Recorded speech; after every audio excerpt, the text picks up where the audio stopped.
বাংলাদেশের প্রথম নারী প্রধানমন্ত্রী। আমি সর্বাগ্রে তার আত্মার মাগফিরাত কামনা করি। আল্লাহ তাআলা তাকে জান্নাতবাসী করুক, আমিন। আমিন। আমাদের এই স্বাধীনতার পরে অনেক প্রধানমন্ত্রী এসছেন, রাষ্ট্রপতি এসছেন, কিন্তু খালেদা জিয়ার একদম ব্যতিক্রম ধর্মী নেত্রী ছিলেন। ওনার ভিতরে কোনো হিংসা ছিল না। ওনাকে কেউ ক্রিটিসাইজ করলে উনি হাসি মুখে নিতেন। আমার যেটা আপনি বললেন, জিজ্ঞেস করছিলেন যে এমন কোনো ঘটনা আছে কিনা, আমি তখন বাংলাদেশ চেম্বারের ইন্ডাস্ট্রির প্রেসিডেন্ট, তো উনি প্রধানমন্ত্রী।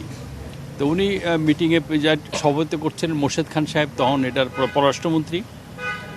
তো আমি মাননীয় প্রধানমন্ত্রীকে ফর্মাল মিটিংয়ে বলতেছিলাম, মাননীয় প্রধানমন্ত্রী, উত্তরবঙ্গে মানুষ অভাবের মধ্যে আলুর চাষ করে আলুর দাম পাচ্ছে না। তার এই আপনার ওই এলাকায় একটা মানুষ, একটা মহিলা, আমি দেখলাম 2 টুকরা কাপড় পরে, তার একটা কাপড় কেনা সহজে। তার আপনার জনপ্রিয়তা কিন্তু কমে যাচ্ছে।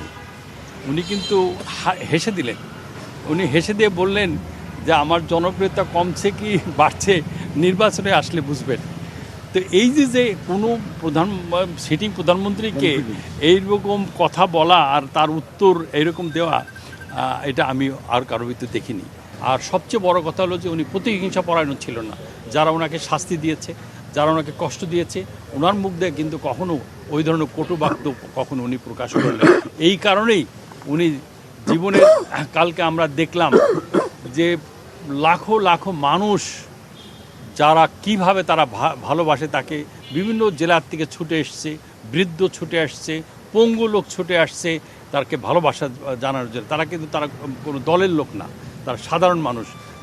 উনি মানুষের অন্তরে গেঁথে আছেন এবং আমি মনে করি ম্যাডাম খালেদা জিয়ার মৃত্যু নাই এবং ওনার থেকে নতুন প্রজন্ম শিখবে যে মানুষকে ভালোবাসলে মানুষ তার প্রতিদান দিতে জানে।